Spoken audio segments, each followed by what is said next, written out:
Hello everyone and welcome to a very nice game from the Bullet Chess Championship. It is a game between a former world champion, Jose Eduardo Martinez Alcantara. As I say, former world champion, I meant former world under 18 champion. He won it in 2017, I believe. And he's facing Hikaru Nakamura. You can see there's a bit of a difference in rating, but Hikaru is one of the highest rated people on chess.com in Bullet. I think the top rating ever reached was maybe even 3,500 by him or Alireza, not really sure. But yeah, it's a very exciting game. But first, let's discuss the change of scenery, the remodeling that we are doing for the moment. In the previous video, you've seen a new setup, and you guys said, okay, I like it. Some of you said I didn't like it. Some of you said, okay, I prefer the new one, but I would like some elements of the old one. The reason why I decided even to do it is because the previous setup I was using was meant to be used on different monitors. When I say different monitors, I mean monitors that have a different aspect ratio. Today, the standard on YouTube and pretty much everywhere where you have horizontal or vertical input is 16:9, 16 by 9, and I was using 16 by 10, so it's a bit of a different idea. And the resolution I was using is different. It's 1920 by 1200, and I should be using 1920 by 1080. And the reason why this is so important is because YouTube app had an update. I thought it was only for iPhones, but it's also for Android. On the new update, whenever you start a video in horizontal view, it just gets zoomed in. The problem is because I was using 16:10 instead of 16:9, there were two black stripes on the edge of my videos, and well, the YouTube app just did not want that there, so it zoomed in for the two stripes to disappear. It wanted the entire screen to be filled with actual video content, and that meant that I lost content on the bottom and on the top. So whenever you guys loaded it up, you would have to pinch zoom out in order to get access to everything, all the elements that were available on the screen. And that's a pretty big issue. You know, you want to just swipe and you want to watch videos, or you want to start a video without having to zoom in. I mean, it's an extra step that no living being should be required to take. So that's why I was forced to do some remodeling here. And yes, I know you really like the previous setup. It's something that I did by myself. I'm not a very good graphic designer, so I created everything, you know, in really retro style with poor colors, poor fonts, and poor element placement. But as you guys enjoyed it so much, there were in fact some comments where you guys said, okay, maybe let's use the new design for Bullet and Blitz games, let's use the old design for Rapid and Classical games. So probably it's gonna be something like that, and we're doing some remodeling on the old design. We're gonna bring it back, but first we have to prepare it to respect the aspect ratio of today's standards, and then I will return to it. So until that is done, we will be using this one. It might get tweaked a little bit from video to video, but for the moment, this is what we will be using. So that being said, let's check it out, the game, I mean. And if you guys have any other suggestions that you would like us to incorporate in the actual interface, I will definitely consider it. Also, one big important question: do you guys really want the clock times? I'm not adding the engine bar. That's something I'm never adding to my videos because I'm completely against that. It ruins the magic of actually enjoying a chess game, because you always know who's better. But if you guys really want the clock times, I could implement that. But it's just not going to be possible to use that for older games, and I constantly jump from older games to newer games. Here, okay, we have clock times. It's a bullet game on chess.com, but if I'm showing a game that Bobby Fischer played, I don't have the exact clock times from that era. So I don't know. Do you guys want that? Also, maybe comment on that. Now, yeah, okay, a bit of a longer intro, but I thought it was relevant to address this. Now, let's check out the game. Jose Eduardo Martinez Alcantara has the white pieces, and he opens with pawn to e4. We have pawn to d6, pawn to d4, and now pawn to a6 by Hikaru. What is he even doing here? Well, it's sort of a Pierce defense, but a really weird one. A6 was played only a handful of times with bishop to d3, now b5, and already as of move 3, we have a completely new game. So, okay, pawn to c3, we have bishop to b7, and you're probably thinking, okay, now Hikaru will go after the e4 pawn, but it's really hard to do that as d6 has already been played. In similar setups, when you play bishop b7 and knight to f6 to go after the e4 pawn, you want to have the possibility of going d5, so maybe e6, d5 instead. So this is just very weird. Knight to d2, we have knight to d7, and now knight g to f3. We have pawn to e5 now, and castles, and Hikaru strikes at the center with pawn to c5. We have rook to e1 and knight g to f6. Both players just continuing development, not trying to get rid of any tension in the center. Knight to f1 and now bishop to e7. And, you know, as they say in chess, to take is a mistake. If there's no good reason to take something, don't capture it. Knight to g3 and now castles. We have bishop to g5, just, you know, developing pieces on optimal squares. Rook to e8 and queen to d2. We have pawn to h6, challenging the bishop, and the bishop goes back to e3. Bishop to f8, gaining control over the e file, and now pawn to d5. And while pawn to d5 does give you access to d square, so you're controlling a lot more space in your opponent's half of the board, it also gives up control over the c5 square, so Hikaru immediately utilizes that. Pawn to c4 clears up the c5 square for his knight, bishop back to c2, and now just knight to c5. And yes, you could capture on c5, but you are then giving up a bishop, and you really like your bishop. Maybe later on you can use it to attack the black king. So h3, and now king to h7. We have king to h1, and now pawn to g6.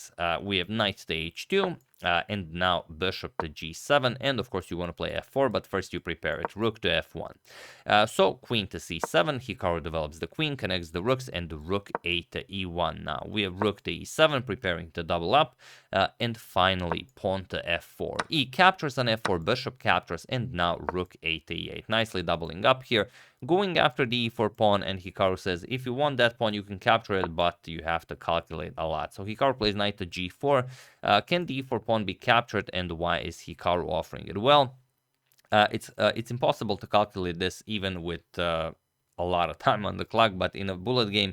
And I think in the first video that I've covered from this championship, I said that it was a 1+1 bullet tournament. No, it's not. It's actually 1+0. This is actual bullet, and this is, I mean, this is a real fight.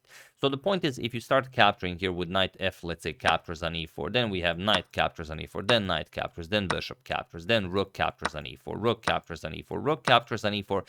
There's even bishop captures on h6, as you are controlling the h6 square twice, and now you get f5. And what is happening here? Who can calculate all of this from that point of capture? Very, very hard to imagine. Let's say bishop captures on g7, even just queen captures on g7, and now how do you play this? It's such a weird position. You can't really move the knight. If you move the knight, then queen is coming to e5. It's such a weird position. Probably queen to g5 will be played, then f captures on g4, then queen to h4 with check. And okay, you're down a bishop, but you have excellent control of the entire board. Let's say king to g8, queen to d8 check, and we might even see a nice repetition here. So completely crazy position. But instead, Nakamura said, nope, let's go knight captures on g4. And bear in mind, this is all played with a 1 minute plus 0 seconds increment time format. H captures on g4, and now knight to d7. Remaneuvering the knight, we have pawn to g5, and now pawn to h5. Hikaru should have just captured here. He played pawn to h5, but again, there's no way to calculate this. Yes, knight captures on h5 is a move. We can all see that. Then you open up this diagonal, then you play e5. But the problem is, okay, let's say knight captures on h5. We have to discuss it because it's beautiful. If g captures on h5, there's bishop captures on d6, where you can't capture because of e5 check, and you blunder a queen. So obviously you're not going to do that. You might play queen to d8, and now pawn to e5, again with check, and after the king moves pawn to e6. Now, can you survive this with black?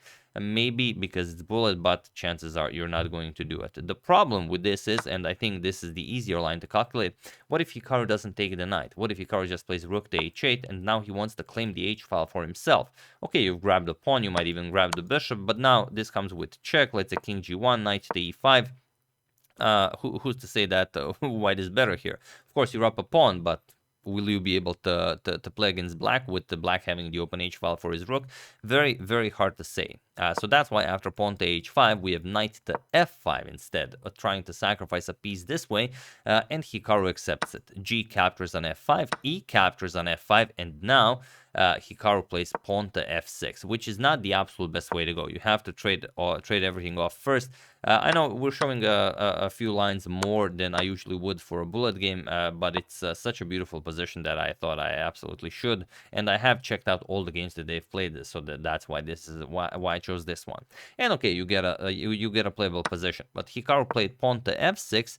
And now comes pawn to g6 with check. Rook to e6 is the move you really want to play here. But the g6 check was played, king to g8, and now rook to e6. But now knight to e5 by Hikaru. Queen to d1, of course you want to capture here and go queen to h7. But still, you have to wonder, what happens after king to f8? What's the follow-up there? Well, queen to c5 by Hikaru, and now queen captures on h5. And now Hikaru gets a very, very winning position. Here again, you have to go for an all-out capture fest here. Rook captures, f captures on f captures on e6. Queen captures on d5. Now a nice vision to threatening checkmate. So white has to trade queens, captures, and now bishop captures on f6.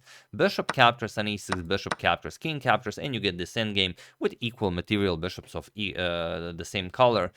Probably black a little bit better, as it's hard to say if you will be able to keep the g6 pawn, and it's a double pawn. But yeah, that's how you should play it. After queen captures on h5, like we said, once queen h7 lands and king comes to f8, what's the follow-up? And Hikaru asked that same question. Queen captures on d5, now threatens checkmate on g2. We have rook to f2 defending, and now rook captures on e6. F captures on e6. F captures on e6, and now Hikaru should play just rook captures, but he played knight to d3, and now again it's white who's better here. Incredible, but that's just how bullet chess works. Queen h7 check, king to f8, and now bishop captures on d3, c captures on d3, and now you are white here. What do you play? It's such a tricky position. Feel free to pause the video and try to find the absolute best continuation for Jose Eduardo while I give you a couple of seconds.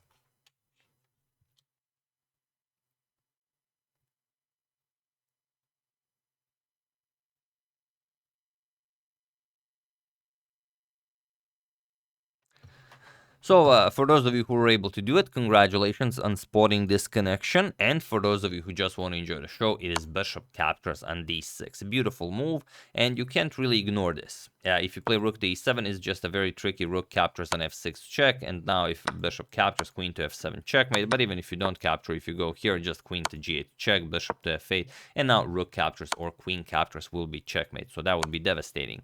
So queen captures on d6 was played by Hikaru, and now comes rook captures on f6 with check, and Hikaru of course starts running away. If you capture, then he gets checkmated on f7. So king to e7. Now comes queen captures on g7 with check, king to d8, and now the move you have to find is queen captures on b7. It looks like such a boring move because, I mean, okay, you just grab a bishop, but he decided against it. He probably thought that after captures, maybe d2 is a bit too strong, but there's e7 check, and now how do you react to this? Queen captures on e7 is met with queen to a8 with check, king to d7, and now queen to c6 check, and after king to d8, rook to d6 check finally connects. You have to give up your queen, and then after queen captures, you will pick up the pawn as well. So a lot to calculate for bullet, but you know, that's why they are there playing it, as they are the best at it. So rook to f7 was played instead, but now it is definitely Hikaru who is winning. He just plays bishop to c6 and says, nope, you will not be playing rook to d7. We have rook to f4 now, trying to win Hikaru's queen with rook to d4, but Hikaru just plays pawn to d2. He says this is not a problem, as I am getting another queen. So rook to d4 is played. We have d1 check, and he was in this d1 queen check, and he was in this position on move 41 that Jose Eduardo Martinez Alcantara resigned the game, as there is nothing more to be done here. Here you don't have a move, as the queen is covering the h2 square. You have to capture the queen, and and after queen captures, king to h2, and of course now you're just up a rook, up a bishop, and of course completely winning. So yeah, beautifully done here, and you can see just how incredible these players are when they can play. I mean, okay, like I said, when you have a bullet that's 1+1, 1 minute plus 1 second increment, for grandmasters that are this strong, that 1 second increment is so much for them that the games are so much higher level. But here with 0 increment, sometimes you will, if there's a lot of moves being played, you will have to pre-move, you will have to do this, you will have to do that, you know, you will have to claw your way out of the position. And here, playing such a complicated game at such a level, I think it's absolutely incredible. And yeah, if you guys have any of the games that are that were played yesterday, as so many of them have been played, do use hashtag suggestion, and I will definitely try to go over it while we are still improving and tweaking the interface. But yeah, for those of you who are interested, here are the standings after yesterday's clashes. So Hikaru defeated Jose Martinez with a score of 14-6.